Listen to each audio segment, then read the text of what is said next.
física. Vamos a pensar ahí en ese Dios cierto del que están cantando y escuchamos, a quien realmente es digno de adorar. Un Dios que va a llegar el día, no sé si pensamos nosotros realmente en lo importante que es eso. Va a llegar un día en que vamos a estar delante del Señor. Va a llegar un día en que vamos a poder adorar, vamos a poder decirle a Él y tal vez ni siquiera vamos a decir una sola palabra por lo impactado que vamos a quedar. Pero hoy día es un momento para que nosotros podamos adorar al Señor con nuestra vida, con nuestro día a día, cómo vivimos, lo que hacemos, cómo estamos enfrentándonos, ¿cierto?, en este día a día. Porque va a haber un momento, y me gustaría que pudiéramos hablar de esto, va a haber un día en que todos estamos esperando que suceda algo así, ¿verdad? Que Dios nos tome, nos abrace, a lo mejor nada va a salir de nuestra boca, solo de nuestros ojos, lágrimas, y ahí donde dice Apocalipsis, Él enjugará toda lágrima de los ojos de ellos. Nos va a tomar, nos va a secar, va a entender perfectamente lo que estamos expresando, sin decir una sola palabra, porque Él sabe, yo sé los planes que tengo para vosotros. Y quiero que podamos pensar en unos minutos en el descanso de los santos. Y quiero animarle, todos nosotros, ¿cierto? Estamos en un periodo de vacaciones, siempre son pocas las vacaciones. Siempre nos gustaría descansar más, pero va a haber un momento en nuestro día, ¿cierto? Va a llegar esa eternidad donde vamos a descansar.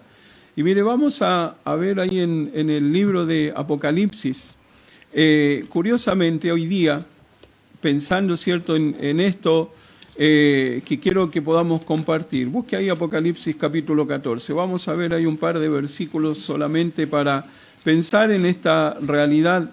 Pero hoy día, ¿sabe que hay mucha gente que está diciendo no necesito a Dios, no necesito una iglesia, nadie que me diga qué es lo que tengo que hacer?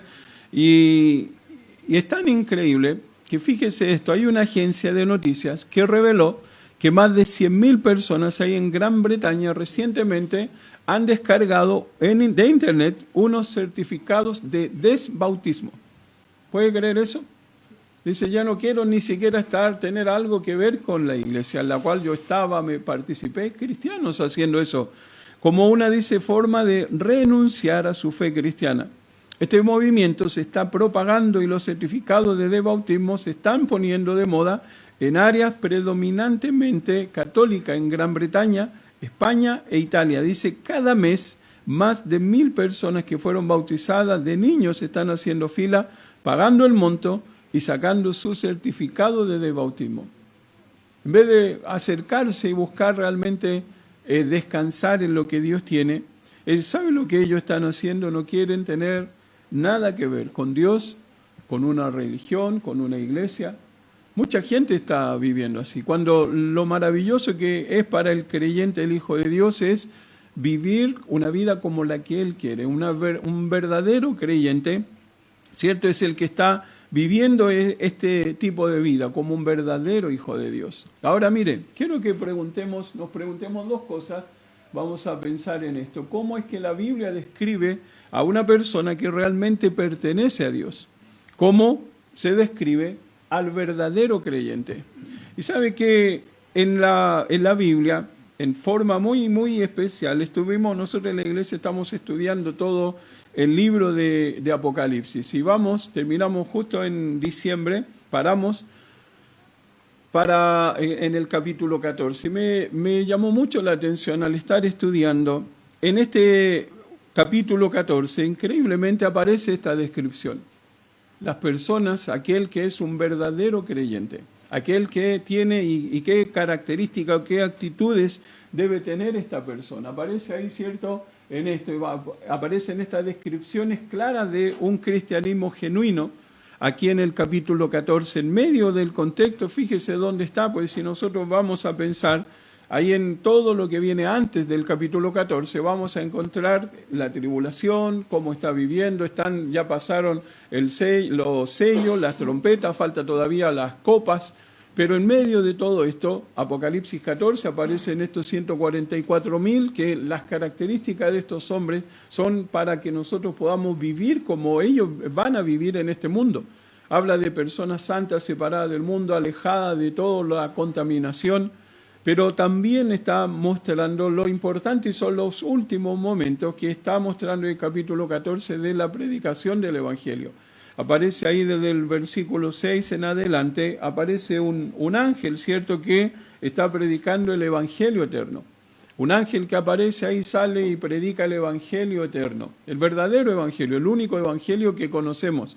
Lo está predicando acá ya como la última o una de las últimas oportunidades para que las personas puedan conocer a Cristo como su Salvador personal, aún en medio de ese tiempo. Pero dos versículos 9 en adelante, quiero que me acompañe para que podamos ver esto, porque debemos tener en mente que este ángel, cierto, que está entregando este mensaje, cuando en un tiempo cuando la mayor parte del mundo va a creer en un Dios. El problema es que va a creer en un Dios equivocado y es el anticristo. Todos se han volcado a creer en este Dios falso, en el anticristo.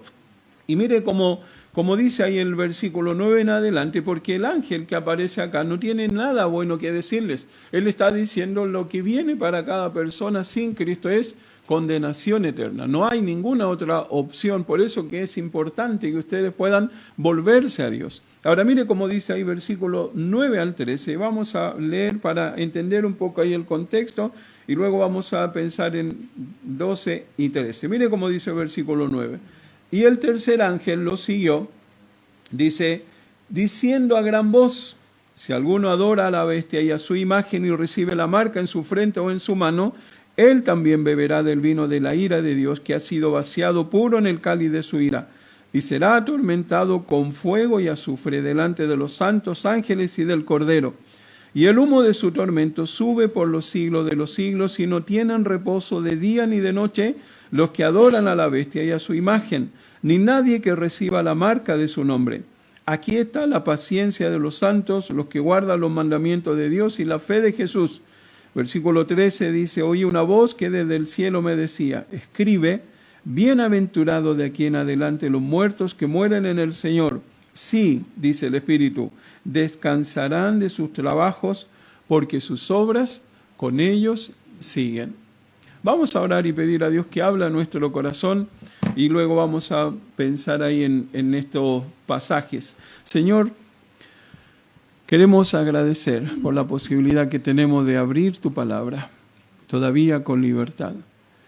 Queremos que nos ayudes para sacar de aquí ejemplos, enseñanzas para cada uno de nosotros.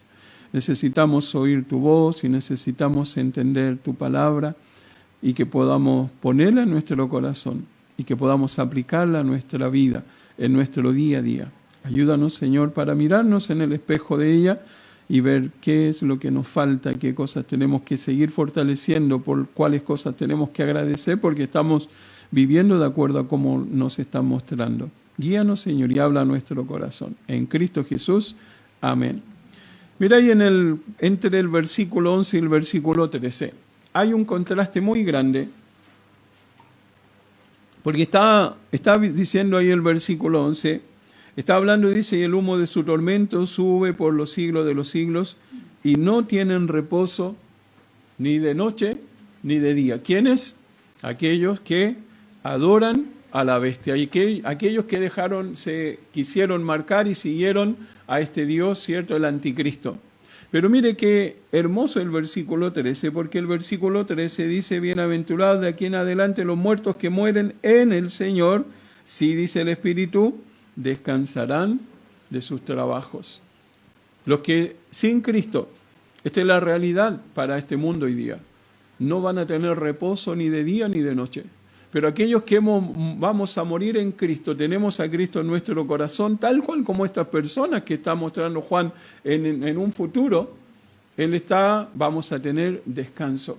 Descanso, dice, descansarán de sus trabajos. Vamos a pensar un poquitito en algunas ideas que debemos entender para poder llegar a visualizar esto. El texto, ¿cierto? Ahí nos va diciendo, número uno, vamos a ver algunas particularidades del verdadero cristiano.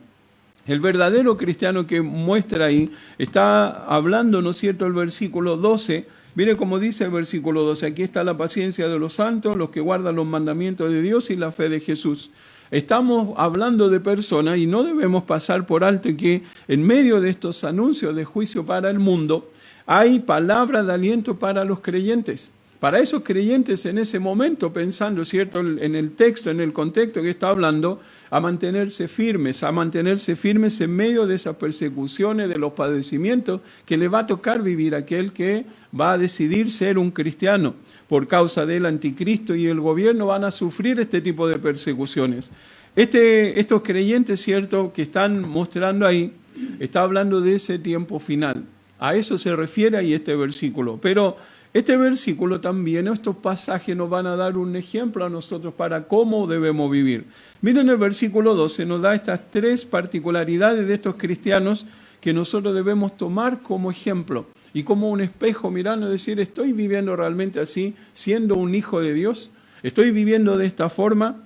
Miren, la palabra particular en el diccionario se define así: algo propio y distintivo de una persona. Eso es algo particular. Por eso este texto dice, así son los verdaderos cristianos. Este es un verdadero hijo de Dios. Así tiene estas características. No es diferente a otra cosa, sino es algo propio, algo distintivo de esta persona. Esto es lo que distingue, ¿cierto?, a un verdadero cristiano. Y miren cómo comienza el versículo 12. La primera parte del versículo 12 está diciendo, ¿cierto?, la paciencia de los santos. Dice, y aquí está la paciencia de los santos. Esta palabra, paciencia, está dando la idea de mantenerse firme debajo de un peso. Esa es la palabra que usa el texto ahí. Me mantengo firme debajo de un peso. ¿Cuál es el peso que está hablando ahí? Las persecuciones, en el tiempo de la tribulación, ¿cierto?, lo que va a sufrir esta persona por ser cristiano. Está hablando de ese tipo de paciencia. Esta paciencia está hablando de esas aflicciones.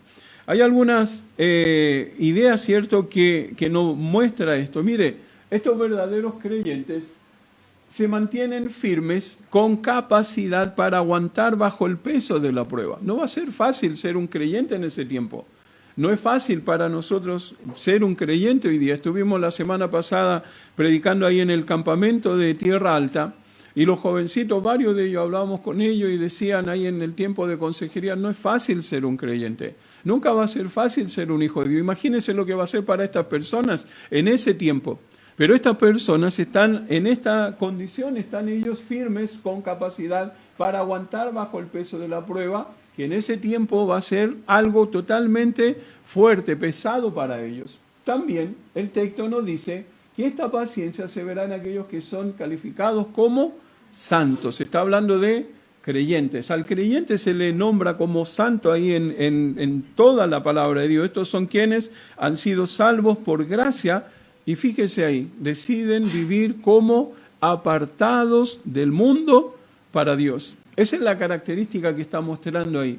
Deciden vivir como apartados del mundo para Dios. Miren lo que escribe Samuel Pérez Millos al respecto, ¿cierto?, de esto. Él dice, son aquellos, refiriéndose a estos creyentes, son aquellos que estando en el mundo, no son del mundo. ¿Se acuerda lo que dice Juan 17, 14, 16? Estamos en el mundo, pero no somos del mundo. Y mire lo que sigue diciendo, a causa de estar vinculados con Cristo. Me encanta esa frase que él usa. Estamos vinculados con Cristo, que tampoco es del mundo. Las aflicciones de estos santos son la consecuencia y evidencia de no ser del mundo, sino de Dios. Ellos decidieron en ese momento terrible para este mundo, decidir, yo no voy a ser del mundo. Todos van en esa dirección menos yo. Todos van yendo hacia allá, pero nosotros no, yo no voy a estar haciendo esto. Miren lo que dice el apóstol Pablo cuando habla ahí en 2 de Timoteo 3, 12 al 13, dice, también todos los que quieren vivir piadosamente en Cristo Jesús, todos lo van a felicitar. ¿Así dice el texto? Todos van a venir, lo van a aplaudir. Dice, todos los que quieran vivir piadosamente en Cristo Jesús padecerán persecución. Mas los malos hombres y los engañadores irán de mal en peor, engañando y siendo engañados.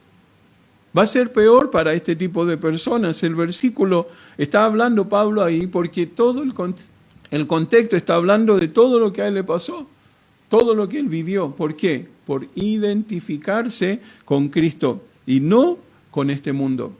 ¿Sabe que el apóstol Pablo tenía muy claro este concepto en su mente? Yo no soy de este mundo, yo soy un creyente, yo soy un hijo de Dios, así van a vivir estas personas. De hecho, el apóstol Pablo, ahí en Gálatas 6:14, mire cómo dice el apóstol Pablo, cuando habla de lo que ha sido su vida, ¿cierto? Cómo el Señor le alcanzó.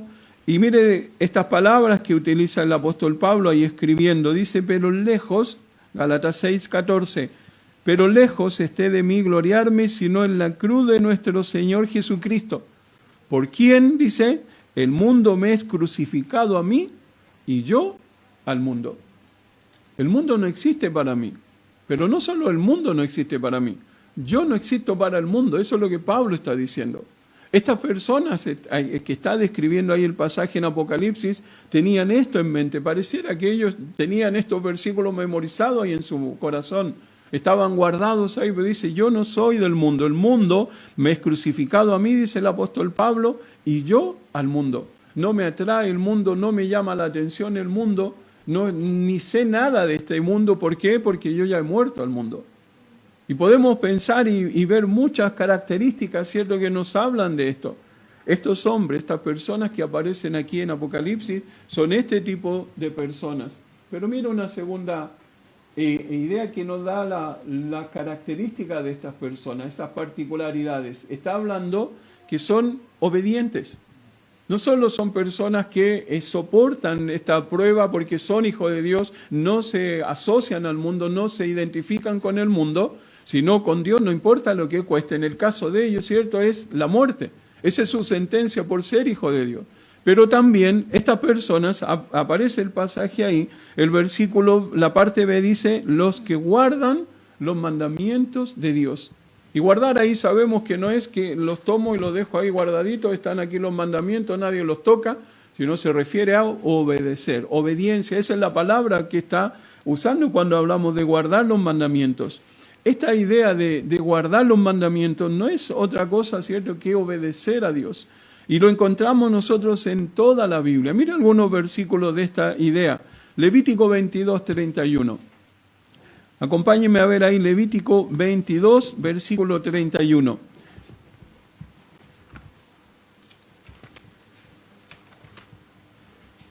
Ve cómo dice el pasaje ahí, guardad pues mis mandamientos. No solo guardadlos, y fíjate, agrega más todavía, y cumplidlos. ¿Y quién firma? Yo, Jehová. Es suficiente con eso para poder entender esto. Miren en el libro de Deuteronomio, avance ahí a Deuteronomio capítulo 6, versículo 17. Dice Deuteronomio 6, 17, guardad cuidadosamente los mandamientos de Jehová vuestro Dios y sus testimonios y sus estatutos que te he mandado. Mire cómo dice el Salmo 119, versículo 93.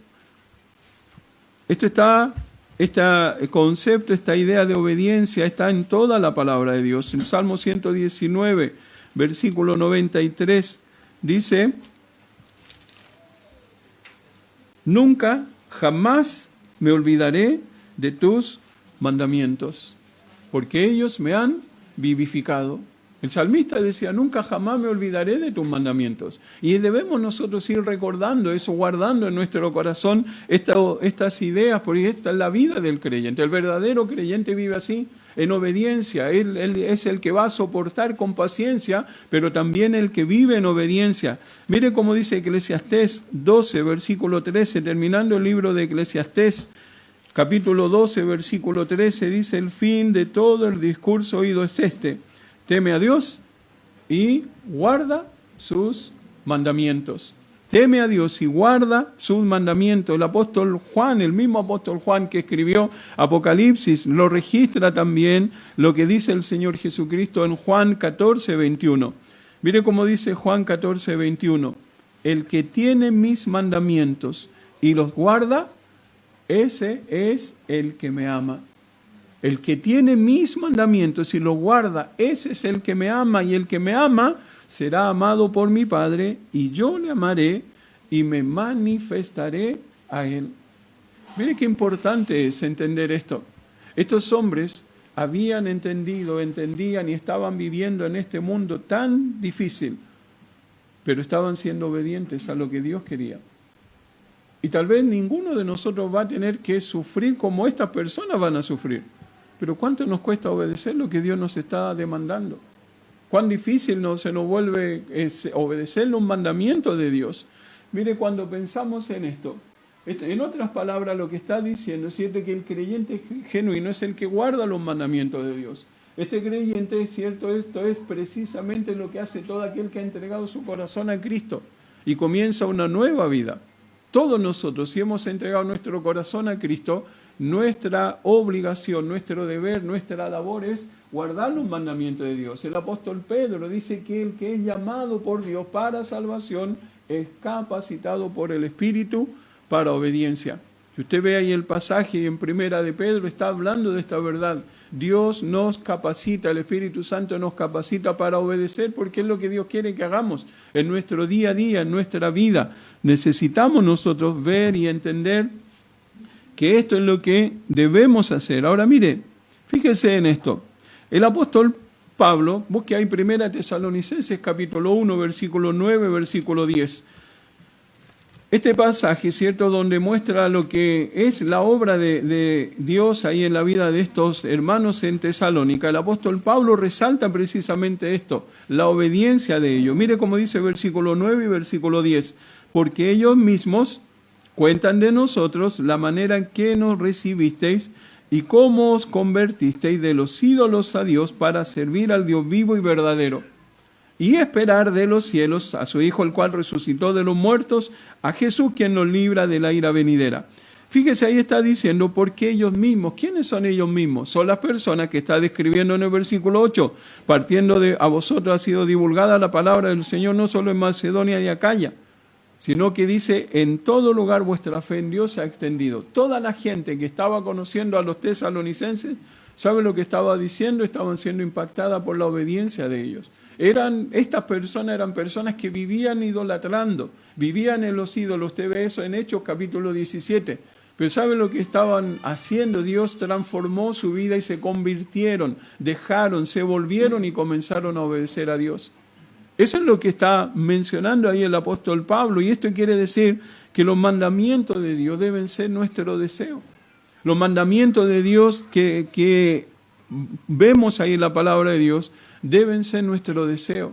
Debe ser nuestro deseo querer obedecerle y debe molestarnos cuando no lo hacemos. No podemos estar tranquilos como hijos de Dios. Hoy día no hice lo que Dios quería que hiciera. Nos debe incomodar, nos debe molestar porque somos hijos de Dios. Mire la diferencia. Esto es lo que debemos entender para poder hacer realmente como Dios quiere. La diferencia entre un verdadero creyente y uno falso no es que el verdadero creyente nunca peca. Y que el falso sí, si este es falso, entonces sí peca.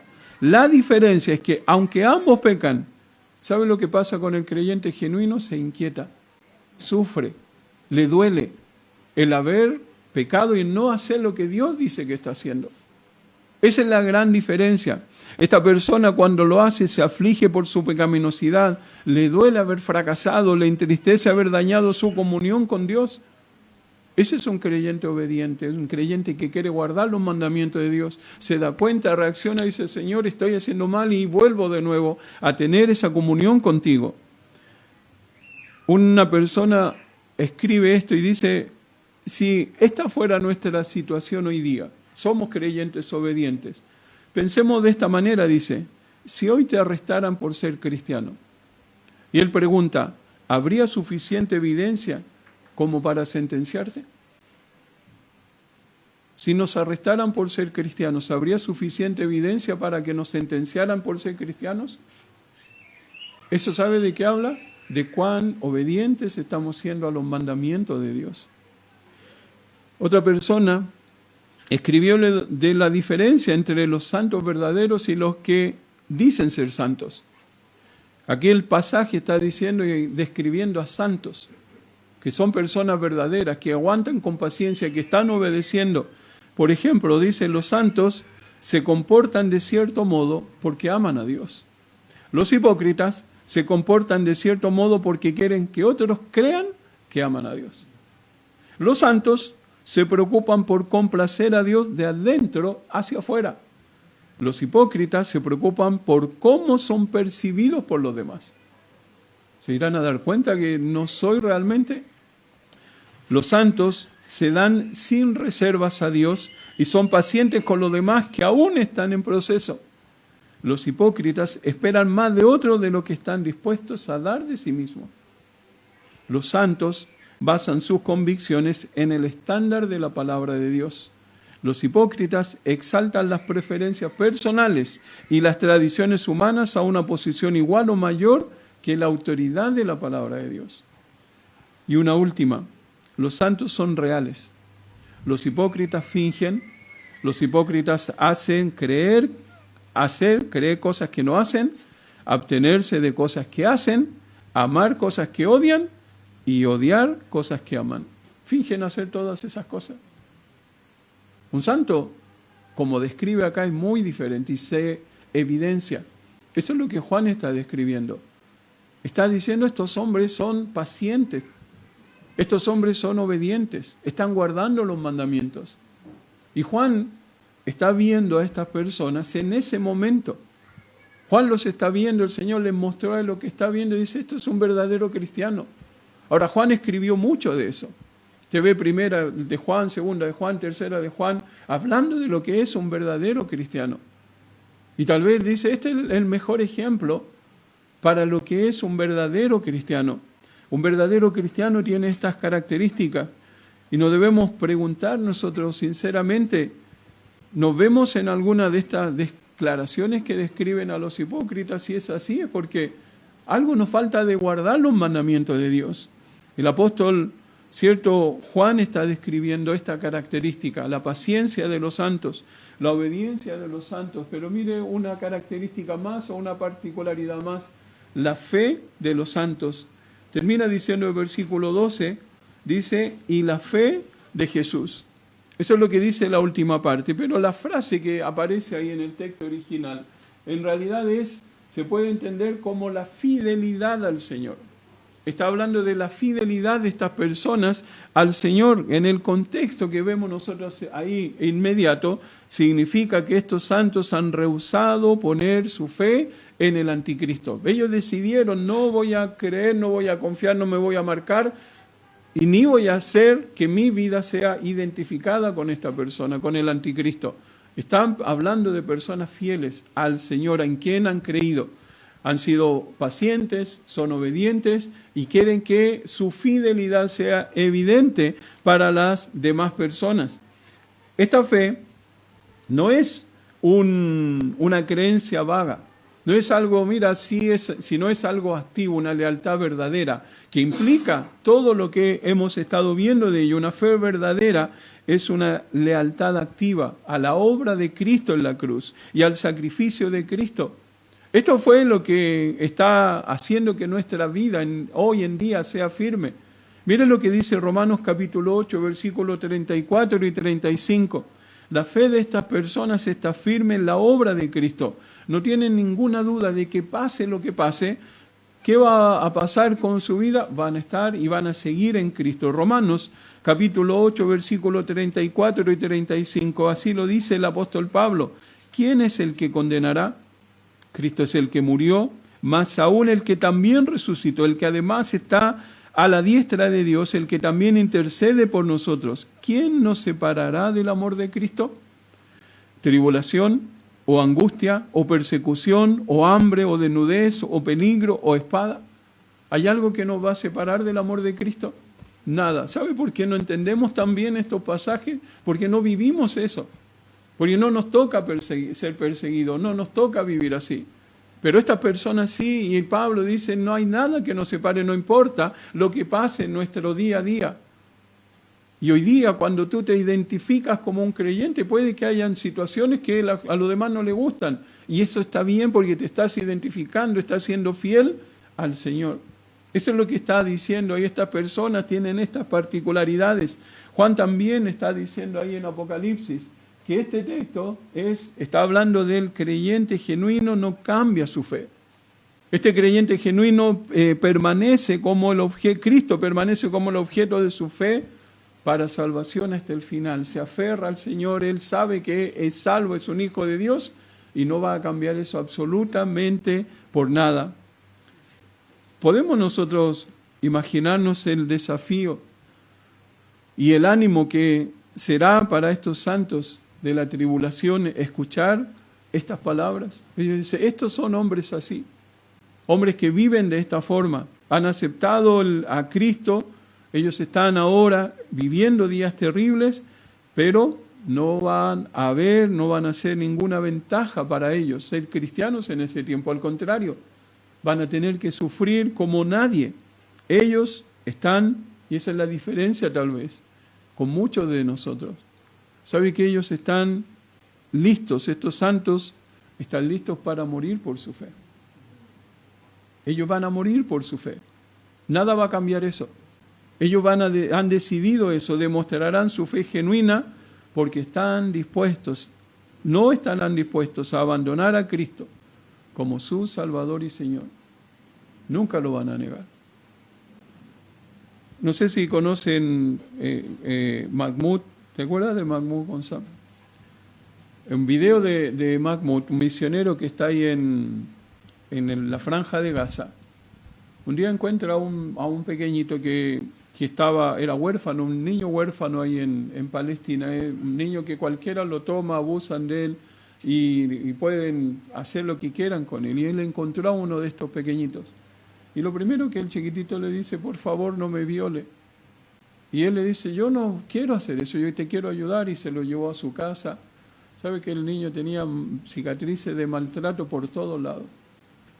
Él no quería, este chico de 12 años era el chiquitito, no quería nada con el Evangelio.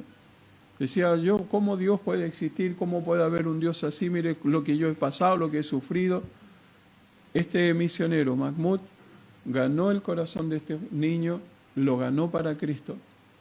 Y este niño tenía tanto deseo de que la gente supiera que él era un verdadero creyente, que no le importó las consecuencias y salió a predicar y a repartir Biblias ahí en la plaza. Está totalmente prohibida, una sentencia de muerte, pero él salió, lo tomaron preso y Mahmoud lo fue a ver a la cárcel. ¿Sabe lo primero que le dijo a este niño? Le dice, papito, le decía después al misionero, papito, le dice, no me retes, no te preocupes, le dice, porque yo no he negado a Jesús.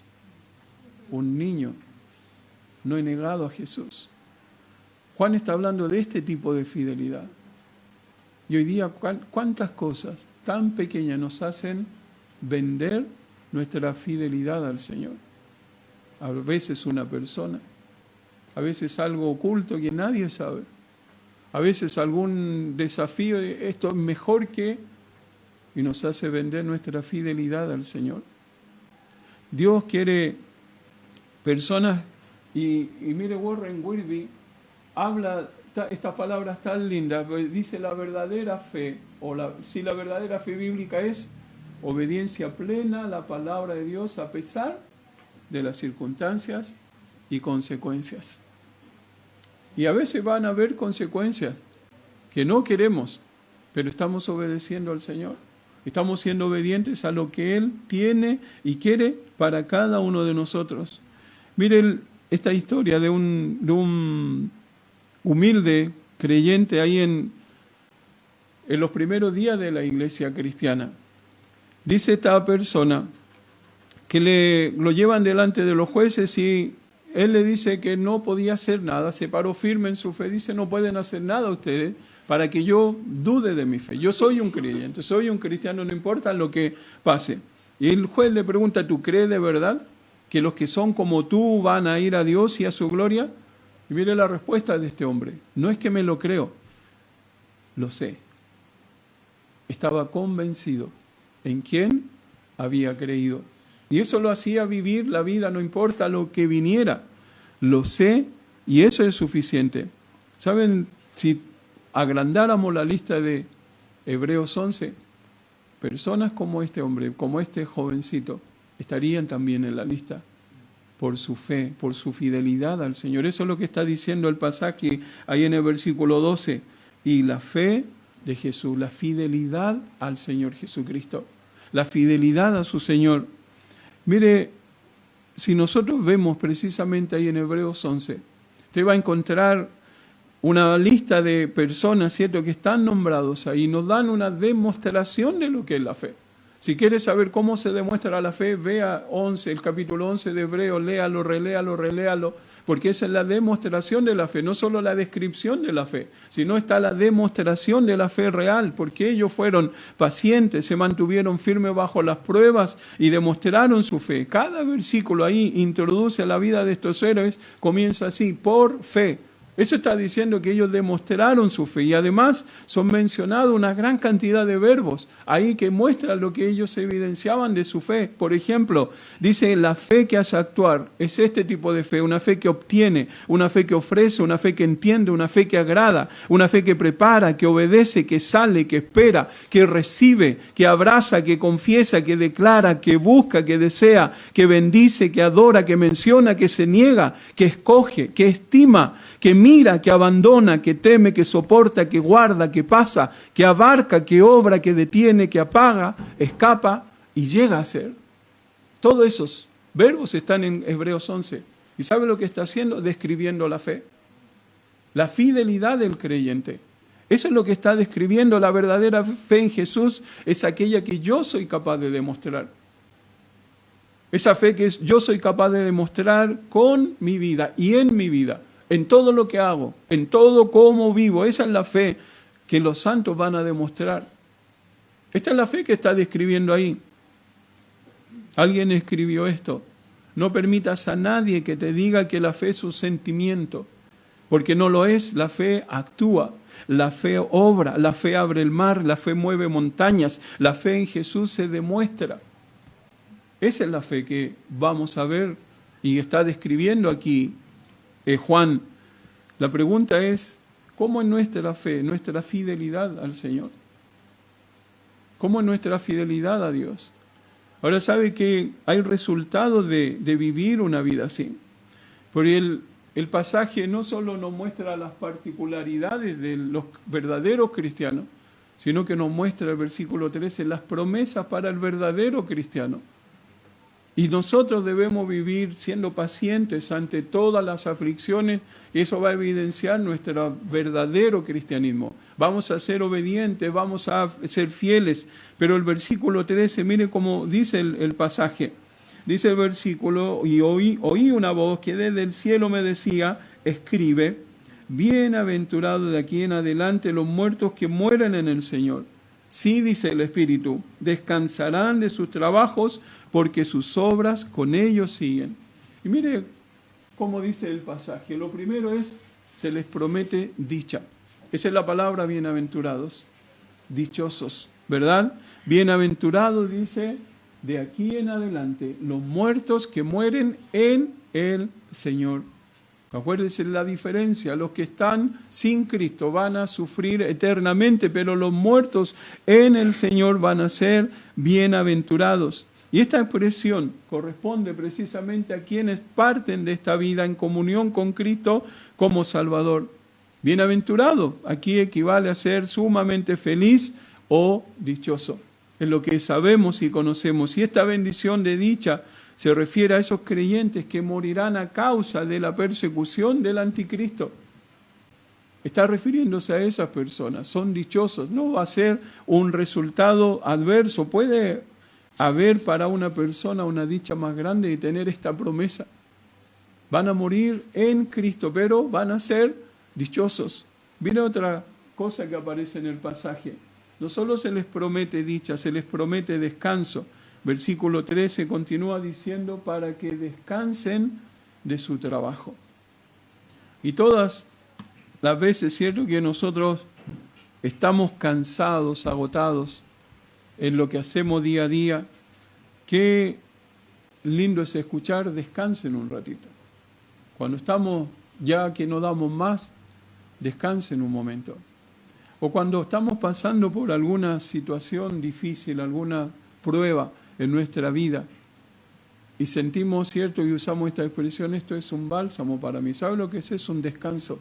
Dios nos da situaciones en las que podemos descansar, podemos estar confiando una vez más en Él. Cuando pensamos en descanso de su trabajo, La palabra, cierto, que está usando ahí, dice, hay una promesa de descanso, y la palabra griega usada aquí describe una labor difícil, una labor dura y una labor agotadora. No va a ser fácil ser un cristiano en ese tiempo. Va a ser algo difícil, va a ser algo duro, va a ser algo agotador. Descanso acá. Miren lo que está diciendo ahí. Es la idea de un marinero griego que pasa toda su vida en el mar, hasta que finalmente llega a puerto.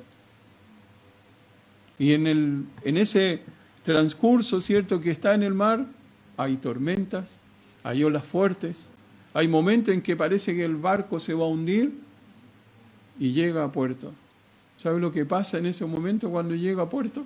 Es como cuando aterrizamos en el avión, ¿cierto? Una vez cuando fuimos a Puerto Montt había mucha turbulencia en la bajada. Siempre pasa y no vaya a Puerto Montt en avión, vaya en auto mejor.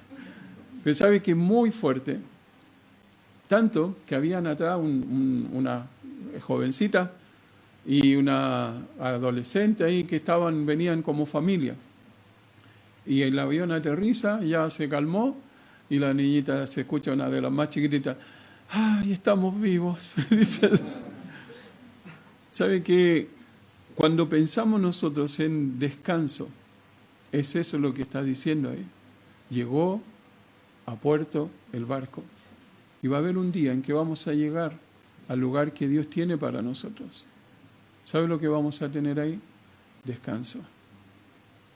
Se van a acabar sus dolores, sus preocupaciones. Vamos a entender muchas cosas que no entendemos. Vamos a tener muchas respuestas que hoy día no tenemos. El descanso tiene que ver con eso. El descanso que está describiendo ahí, está hablando de eso. Los trabajos, fíjese que los trabajos mencionados aquí en el texto no son actividades normales, sino las dificultades que sobreviven o que vienen por la fidelidad que tienen estos cristianos. No es que están trabajando normalmente, sino el descanso de esas persecuciones, esa presión, esas complicaciones que ha vivido ahí. Para nosotros, ¿cierto?, el descanso significa un término de actividad. Terminé esto y ya puedo descansar. Nosotros vamos a servir a Cristo.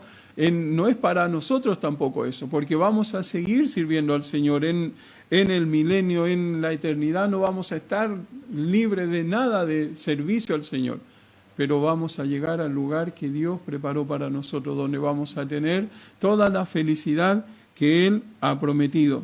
Y mire, Samuel Pérez Millos dice ahí en su comentario, dice, la gran bendición para estas personas, estos santos de la tribulación y para nosotros, es cuando cesa la presencia física en el mundo, donde es afligido para partir y estar con Cristo, como dice el apóstol Pablo, lo cual es muchísimo mejor. A ese descanso se refiere ahí. Estar con Cristo, lo cual es muchísimo mejor. Se les promete dicha, se les promete descanso, y creo que esto es lo mejor que se les promete, distinción. Mire cómo dice el versículo 13, termina diciendo, porque sus obras con ellos siguen.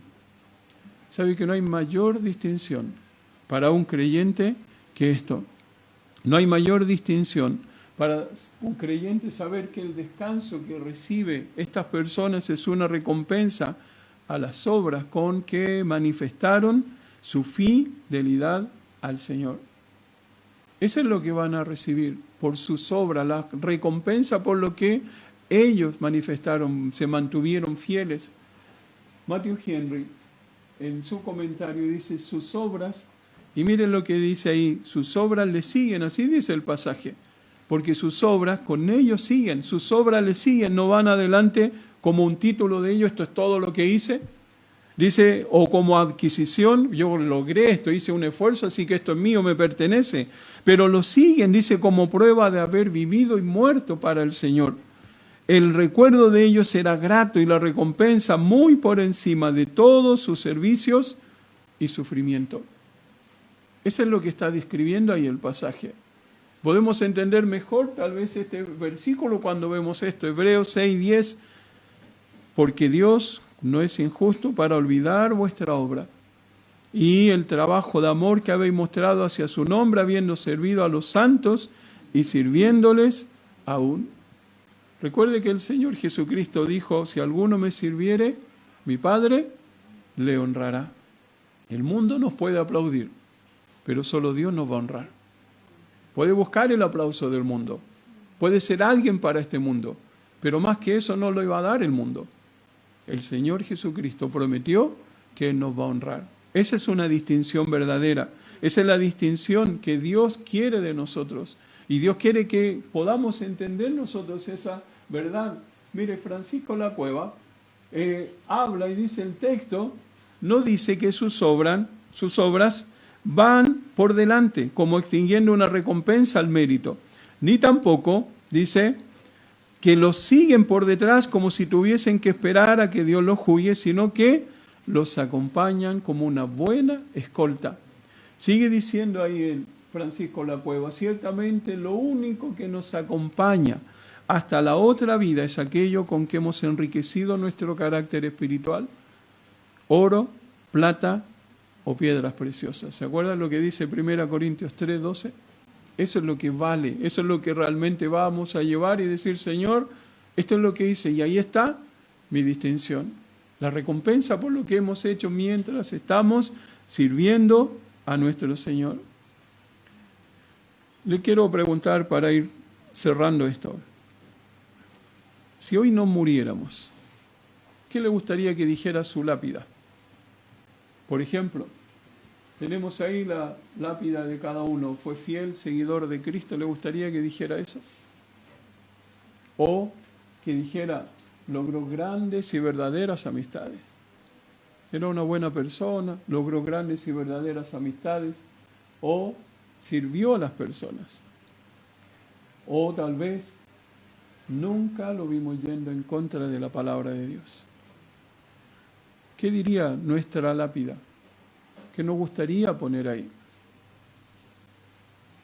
¿Sabe lo que está? Esta es la lápida de estos cristianos en ese tiempo. Sus obras con ellos siguen. Así dice. Se guardaron, aguantaron, vivieron para Dios en un mundo que no era fácil. Lo más difícil, mucho más que el mundo en que nosotros vivimos. Sus obras con ellos siguen. Ahora mire la palabra del Señor, ¿cierto? Nos va diciendo esta, y voy terminando con esto. Debemos saber que la recompensa para los santos es realmente la recompensa por la obra de nuestro Salvador a través nuestro. No es lo que nosotros podemos hacer, sino es lo que Dios hace a través de nosotros. Nosotros somos instrumentos, Señor, aquí estoy, quiero que me uses, quiero que hagas lo que quieras hacer conmigo. Eso es lo que va a ser premiado. No tiene nada que ver con nosotros. No es de sorprenderse que le entreguemos todo lo que recibamos a sus pies, es para Él. Todo lo que hacemos finalmente es para Él, es para honrarle a Él. Él nos distingue, Él nos da el privilegio de distinguirnos, decir esto es lo que hiciste por mí, pero es mi regalo para el Señor. Mire algo más que debemos pensar. Cuando llegue aquel día, simplemente vamos a llorar de emoción mientras consideramos lo que está pasando, mientras entendemos la importancia eterna de que hemos sido salvos de la ira de Dios, hemos sido salvos para adorar y servir a Dios para siempre, que hemos sido salvos de un lugar horrible donde no hay reposo para nadie que esté ahí. Nosotros vamos a descansar de ese lugar por la obra que Cristo hizo, por lo que Cristo hizo en la cruz. ¿No vale la pena ser un verdadero cristiano? Mire una más. Cuando llegue aquel día, entenderemos tal vez en su total dimensión que hemos sido salvos por nuestro amado y perfecto Dios, que nos ha preparado un glorioso hogar para gozar por toda la eternidad. Tal vez recién ahí en ese momento vamos a lograr entender, dimensionar lo que el Señor está haciendo. Si usted ve ahí en Romanos, mire lo que dice Romanos capítulo 5, versículo 9. Romanos 5, versículo 9, pues mucho más, estando ya justificados en su sangre, por Él seremos salvos de la ira. Pues mucho más, estando ya justificados por su sangre. Por él seremos salvos de la ira. Disfrutamos de nuestra salvación en el presente, esperanzados en nuestra seguridad eterna. ¿Sabe por qué? Porque hubo un Salvador en el pasado. Y eso es lo que debemos disfrutar hoy día, debe animar nuestro corazón y eso es lo que debemos entender. Y mire esto último, cuando llegue aquel día, me pregunto yo, quiero que se pregunte usted, ¿seremos distinguidos para haber vivido particularmente como un verdadero cristiano? ¿Seremos distinguidos por lo que realmente el Señor hizo en nuestro día a día, en nuestra vida? Mire este último versículo ahí en la pantalla. Y ahora, hijito, dice el apóstol Juan, quien escribe Apocalipsis, permaneced en él para que cuando se manifieste tengamos confianza para que en su venida no nos alejemos de él avergonzados. Ese es nuestro desafío hoy día. Esa es nuestra labor hoy día y cada día de nuestra vida. Señor, quiero vivir como un verdadero creyente, paciente, obediente, fiel, y voy a tener su recompensa, la distinción que corresponde a quien ha vivido como Dios quiere que viva. ¿Sabe cómo es posible? Es posible eso. Le digo que sí es posible. ¿Sabe cómo? Aferrado a nuestro Salvador. Aferrado completamente a Él que nos salvó, nos rescató, nos dejó su consejo, nos dejó su palabra, nos dejó su compañía. Esta semana estuvimos hablando con los jovencitos de Inagotables en nombre del campamento. Hablamos de la compasión de Dios, es inagotable, el consejo de Dios es inagotable, la compañía de Dios es inagotable, el carácter de Dios es inagotable. Ese es el Dios al cual debemos aferrarnos. Y Jessica va a terminar con una canción y luego terminamos orando.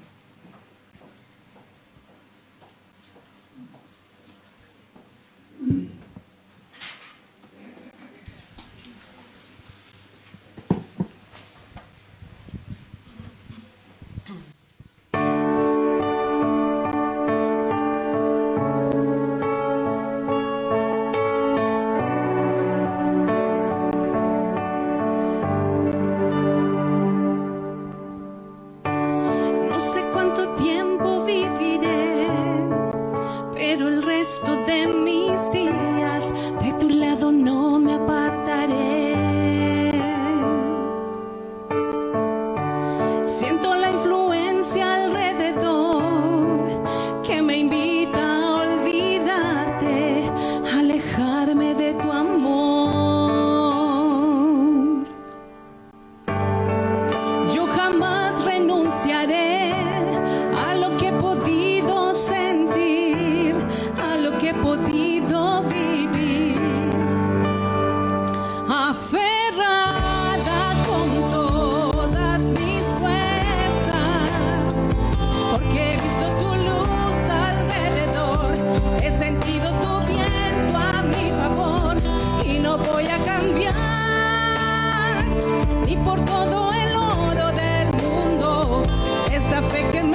Creo que estos creyentes de ese tiempo van a cantar una canción así como esta, con todo su corazón, aún cuando esté muriendo. Me pregunto, nosotros, ¿podemos cantar igual? ¿Podemos decir lo mismo? Dios quiere que vivamos, no sé qué pueda pasar, qué esté pasando, pero Dios quiere que soportemos con paciencia. Viene el descanso. Dios quiere que obedezcamos. Dios quiere que vivamos vidas de fidelidad. Y no hay otra forma más que aferrados a nuestro Salvador, a quien merece que vivamos de esa forma. Vamos a dar gracias. Señor, muchas gracias.